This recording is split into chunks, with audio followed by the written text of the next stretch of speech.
Dios les bendiga mucho, amados hermanos en Cristo, del mundo entero que nos están viendo y todos aquellos que, de alguna manera u otra simpatizan con el Evangelio, les gustan estos videos, les gusta estudiar la palabra de Dios y están acá escuchando estos estudios. Dios les bendiga mucho, mis saludos. Amados hermanos, estuvimos terminando la semana pasada este estudio acerca de la Iglesia de Cristo. Vimos por concluido nuestro estudio, aprendimos acerca de los tres componentes elementales que hacen la definición de iglesia, qué es la iglesia, por qué estamos aquí. Vimos todas esas cosas. Ahora vamos a abrir nuestro campo de estudio a la historia de la iglesia desde que nuestro Señor Jesucristo la fundó, desde que el Espíritu Santo de Dios descendió sobre ella, hasta nuestros días. El estudio que viene a continuación tiene muchas cosas, abarca mucho periodo histórico, abarca todos los libros del Nuevo Testamento, desde el libro de los Hechos, los Evangelios también, las cartas de Pablo, las cartas generales, todo el Apocalipsis. Vamos a estar hablando mucho acerca del Nuevo Testamento principalmente, todo con relación a la doctrina de la iglesia. Alabado sea el Señor. Posteriormente a la enseñanza de hoy vamos a estar hablando acerca de la autoridad de la iglesia, una enseñanza que estoy preparando, no se la pierda en esta tierra. Y ¿qué es lo que vamos a tratar hoy? Yo les quiero recordar, que en este canal hemos ya compartido una enseñanza acerca de los diferentes tiempos o diferentes periodos de tiempo que tiene la historia de la iglesia, son 7 aproximadamente, y cada uno de esos periodos de tiempo coinciden con una de las 7 cartas enviadas a las 7 iglesias de Asia Menor que aparecen en el libro de las Revelaciones o el Apocalipsis. Creemos, o yo creo como teólogo, que cada una de estas cartas fueron enviadas primeramente a estas iglesias en ese entonces para aclarar o exhortarlas o reprender o tratar una serie de situaciones propias de la época, propias de aquel entonces, situaciones que esas iglesias estaban viviendo, pero al mismo tiempo nuestro Señor Jesucristo escogió las situaciones de estas iglesias para referirse a situaciones más generales en el tiempo y en la historia que estaban sucediendo o acontecerían a lo largo de los años. Amados hermanos, en el día de hoy vamos a estar hablando específicamente de aquel periodo de tiempo en el cual fue escrito el libro de Apocalipsis, de aquel periodo de tiempo que marcó un antes y un después en la historia, no de la iglesia, sino del mundo entero, de aquel periodo de tiempo que nos vio nacer. Estoy hablando de aquel primer siglo del nacimiento de la iglesia de Cristo en esta tierra. Desde el año 30 o 33 después de Cristo hasta el año 100 después de Cristo, cuando la iglesia comenzó. Es por eso que para esta descripción, este periodo de tiempo, vamos a estar analizando hoy, en la clase de hoy, la carta enviada a la iglesia de Éfeso que aparece en las profecías de Apocalipsis. No se pierde el video hoy, va a ser sumamente interesante. Gloria al Señor. Ahora vamos a orar. Amado Padre que estás en los cielos, gracias por esta enseñanza. Gracias, Dios mío, porque eres tú quien pones las palabras en la boca de tus siervos. Te ruego que me uses, Señor, para no equivocarme, Dios mío, y sea tu Espíritu guiándome a toda verdad. Padre Santo, que los que estén escuchando, los que estén viendo, Padre, sean ministrados por tu Santo Espíritu, Dios mío, y ven pronto, que te esperamos. Alabado sea el Señor. Te damos las gracias y te decimos amén. Gloria a Dios. Vamos a comenzar.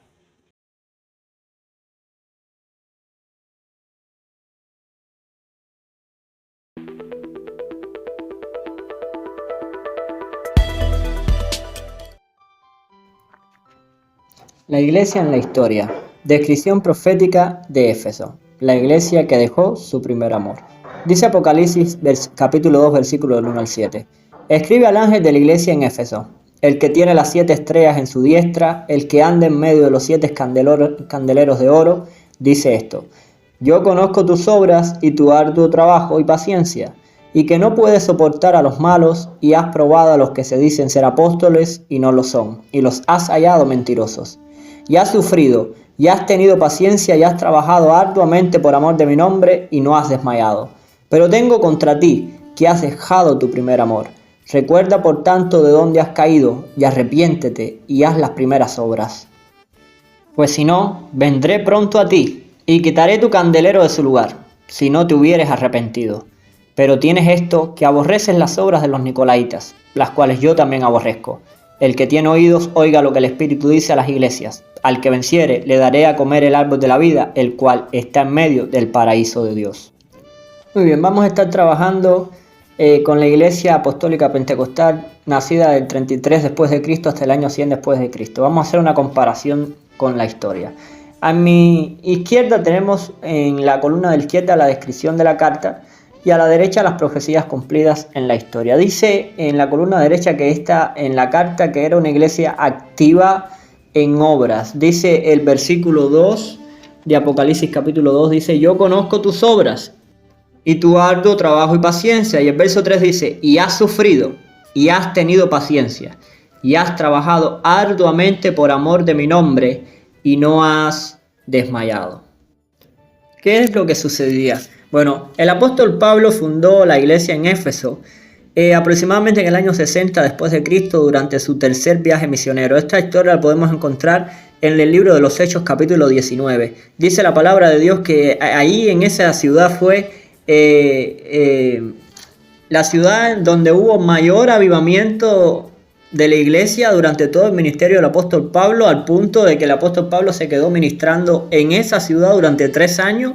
Había tanta oposición también en aquel lugar, había tanta hechicería, tanta oposición por parte de las autoridades de los judíos, que el apóstol Pablo se tuvo que quedar ahí y muchos milagros y cosas grandes sucedieron. Fueron echados fuera demonios. Ahí está la historia, la famosa historia de los hombres que intentaron echar fuera el demonio en nombre del Dios de Pablo, y el demonio se les reviró y no pudieron hacerle frente. La historia en donde los ciudadanos de aquella región, los gentiles, iban y llevaban sus libros de hechicería y de idolatría y los quemaban públicamente. Un gran avivamiento hubo en aquella ciudad, y ya desde esta época hasta el tiempo en que el apóstol Juan les está escribiendo el libro de las Revelaciones o el Apocalipsis, ya habían pasado 30 años, por lo menos 3 generaciones de cristianos habían pasado por esa iglesia durante esos 30 años. Alabado sea el Señor. Pero por supuesto esto simplemente es una muestra de todo lo que estaba pasando en el mundo gentil, en todo el Asia Menor y en todo el sur de Europa Oriental, todo lo que estaba sucediendo en el norte de África, en fin, todo lo que estaba sucediendo con el Evangelio de Cristo, en donde la palabra de Dios ponía la planta de sus pies, vidas eran transformadas y comunidades enteras veían la luz y el poder de Dios. Gloria al Señor. Dice: correcta en sus creencias, no seguían a los falsos maestros. Gloria al Señor. Si seguimos leyendo aquí en el versículo 2, dice: y que no puedes soportar a los malos y has probado a los que se dicen ser apóstoles y no lo son, y los has hallado mentirosos. Alabado sea el Señor. Tienes esto, que aborreces las obras de los nicolaítas, las cuales yo también aborrezco. En esta época se levantaron muchos falsos apóstoles con falsas doctrinas. Lo vamos a ver en futuros estudios, ya lo hemos visto ya en estudios pasados y lo vamos a seguir viendo, que intentaron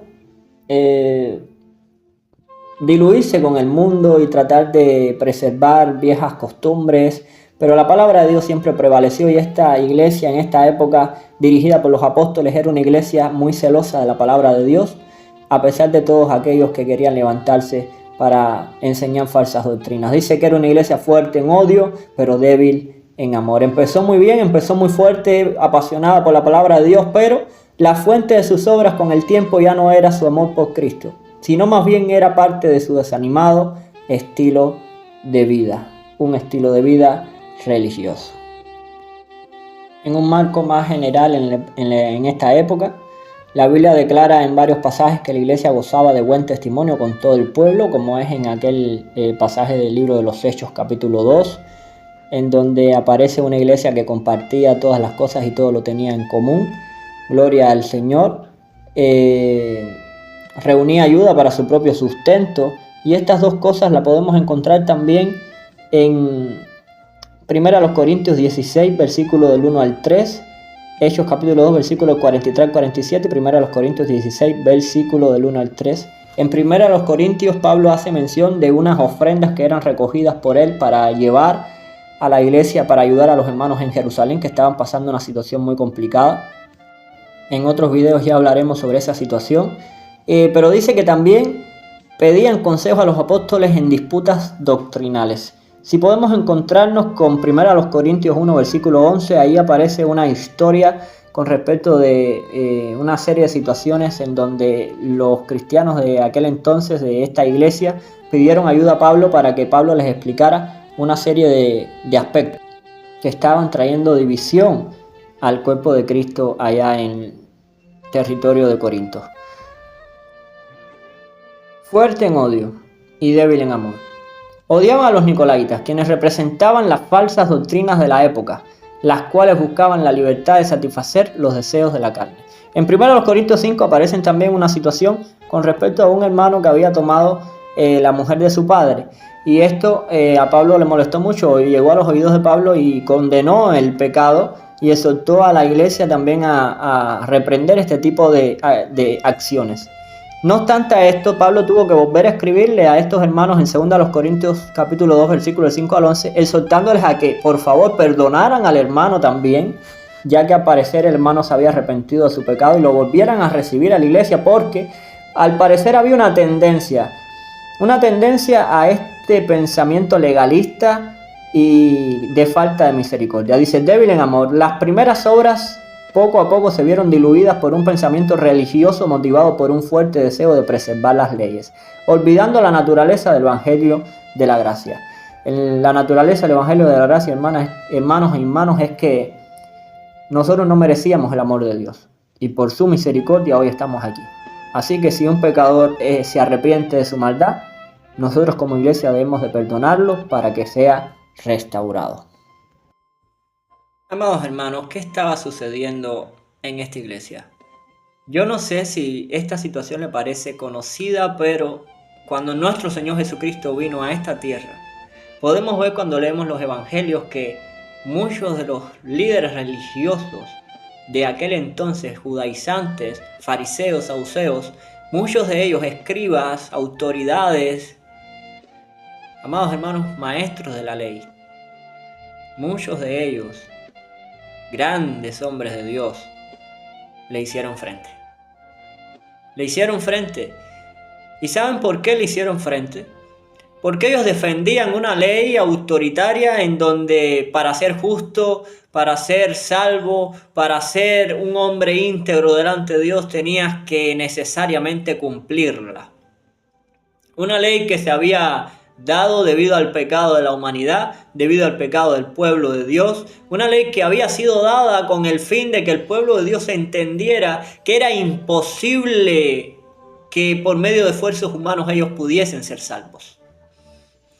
Y estos fariseos, estos estudiantes de la ley, estos escribas, saduceos, todo el Sanedrín, todos esos líderes religiosos que rechazaron a nuestro Señor Jesucristo, estaban haciendo que el pueblo olvidara la verdadera naturaleza de la ley, que es nada más y nada menos que expresar la misericordia de Dios y la promesa del Salvador y Redentor del mundo, que los iba a librar de la ley del pecado y los iba a cobijar en la ley de la gracia. Un favor que no merecíamos. Gloria al Señor. Mas ellos no supieron entender esto en las Escrituras.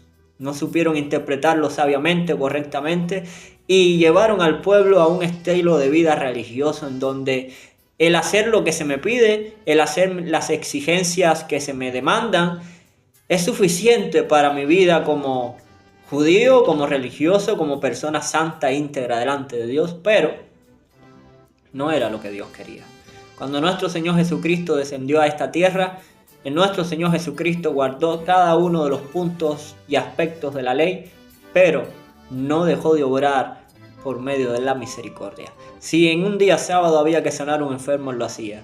Si había que ir a casa de un pobre o un pecador ante los ojos del mundo, Él lo hacía. Porque el Señor, nuestro Señor Jesucristo, nos vino a mostrar la verdadera naturaleza de la ley.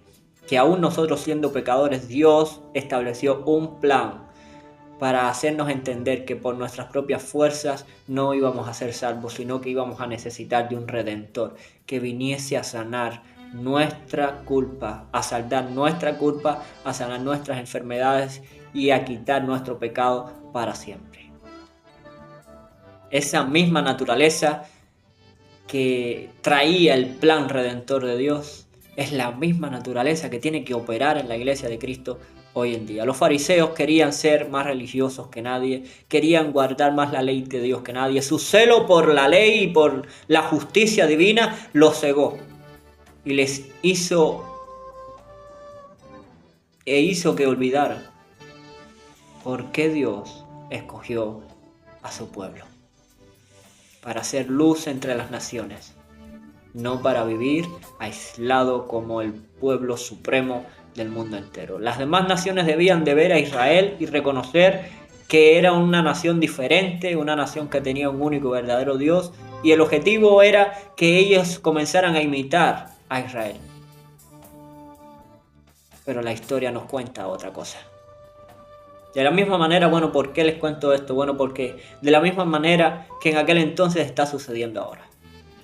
Como ya les había dicho, la iglesia en Éfeso habían transcurrido ya 30 años desde que había sido fundada por el apóstol Pablo. Y en esos 30 años perdieron su primer amor. En esos 30 años perdieron su primer amor.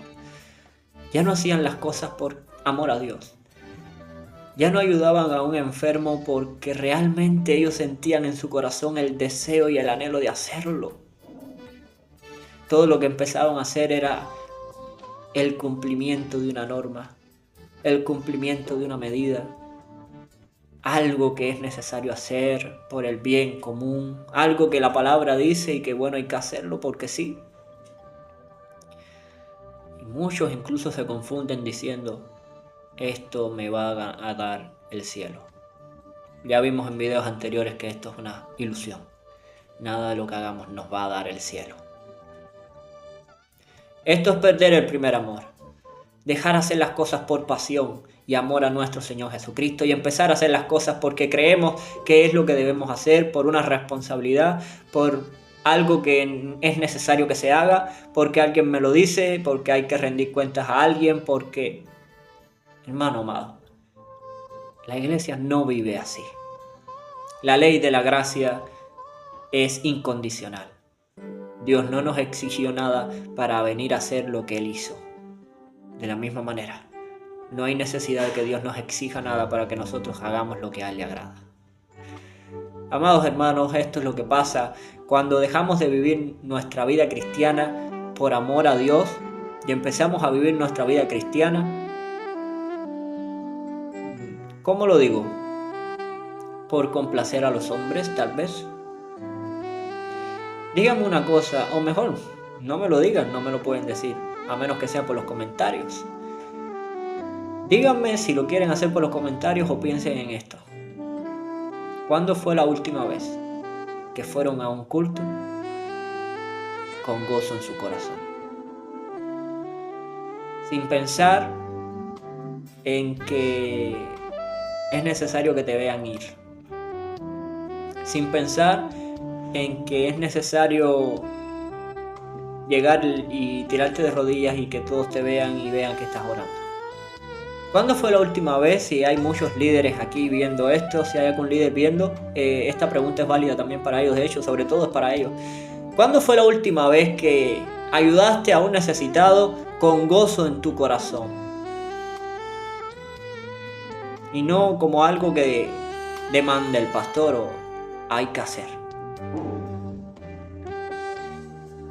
El Señor me ha estado contristando muchas veces porque no creo que sea solamente a mí al que me pase esto. Muchas veces nuestra vida tan agitada nos hace olvidar nuestro primer amor. Amada iglesia, vamos a hablar de este tema en su momento nuevamente, pero hoy solamente quiero que reflexionen en esto. Las cosas que haces para Dios, ¿realmente son para Dios? ¿Las haces con amor? Te dejo esto para que pensemos juntos. Amén. En resumen, el celo de la iglesia por la verdad del evangelio y la obra de Dios fueron más grandes que la misericordia y el amor de Dios depositado en ellos. Cierre del periodo. La iglesia fue perseguida en todas las épocas. En esta etapa fue el frenesí de dos tiranos: Nerón, quien ejecutó a Pedro y a Pablo y quemó vivo a los cristianos en Roma, y Domiciano, quien desterró al apóstol Juan a la isla de Patmos. Los judíos no creyentes también instigaron la mayoría de las persecuciones en Jerusalén principalmente, y las demás persecuciones por parte del gobierno fueron esporádicas, concentradas principalmente en Roma. Como ya pudieron ver, este periodo de tiempo fue un periodo de tiempo inicial de muchos avivamientos, sí, fue un periodo de tiempo de mucho crecimiento espiritual por parte de la iglesia. De hecho, fue el periodo de tiempo registrado en la historia donde más se vio la manifestación del poder de Dios y los dones del Espíritu Santo. Vamos a llegar al momento en que vamos a hablar de cada uno de estos temas, pero es importante que destaquemos esto. No aparece registro nuevamente en la historia donde se haya podido ver tanto poder de Dios que en este inicio, a no ser en los años 16, 17, 18 tal vez, que fue un avivamiento escalonado, progresivo en diferentes periodos de tiempo por medio de diferentes siervos de Dios, y fue creciendo, amén, creciendo cada vez más. Ahora bien, este periodo de tiempo también fue un periodo de tiempo de muchas persecuciones, fue un periodo de tiempo de prueba, un periodo de tiempo fuerte, un periodo de tiempo en donde la iglesia tuvo que aferrarse a su fe y defender la sana doctrina. Los apóstoles estaban en pie de guerra tratando de preservar la sana doctrina y las iglesias lo recibieron bien. Un periodo de tiempo en donde llegó un momento en que la iglesia se olvidó un poquito del por qué estaba haciendo iglesia, del por qué estaba haciendo las cosas, se centraron tanto en preservarse ellos mismos que se olvidaron de la misión para la cual ellos habían sido llamados, ¿verdad que sí? Empezaron con tal de proteger tanto la sana doctrina y la verdad, se olvidaron de ganar almas para Cristo tal vez, o se olvidaron del amor y la misericordia, se olvidaron de esas cosas, y entonces es algo de lo que debemos de cuidarnos hoy. Les prometo que vamos a hablar de esto con más detalle cuando lleguemos al momento en el libro de los Hechos, al momento específico. Pero hasta ahora es un buen resumen de la etapa y es una panorámica general que la vamos a ampliar en los videos posteriores. Hay un llamado especial que quiero hacer a la Iglesia de Cristo que está escuchando. Iglesia amada, no pierdas tu primer amor. Este fue el desencadenante, lo que hizo que el Espíritu Santo de Dios dejara de manifestar su poder. No perdamos nuestro primer amor. ¿Cuál es nuestro primer amor? Si usted le pregunta a un nuevo convertido, en lugar de rechazarlo, en lugar de verlo como menos, aprenda de ellos, porque por algo Dios nos los dio. Tal vez ellos son muy impulsivos, tal vez sean un poco rebeldes, desobedientes, están creciendo, son niños. Tal vez ellos sean difíciles de enseñar en el punto de vista en que su mentalidad es un poco más abierta. Tal vez ellos tengan defectos.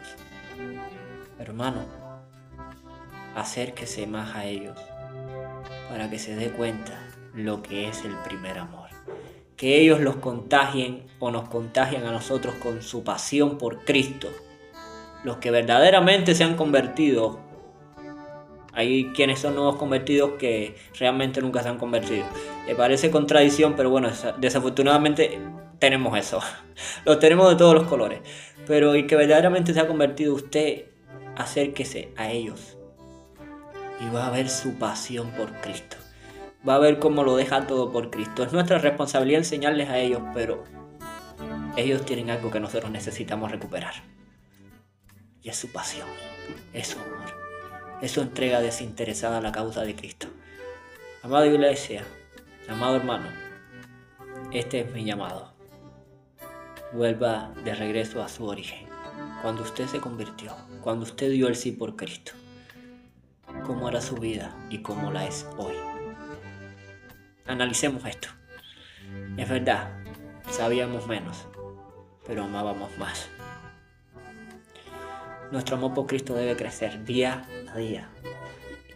Porque las misericordias de Dios son nuevas cada mañana. Bueno, nuestro amor también tiene que ser nuevos cada mañana. Enamorémonos de Dios principalmente y de su obra después, cada mañana, para que no perdamos el primer amor. Les prometo que volveremos a hablar de esto cuando llegue el momento.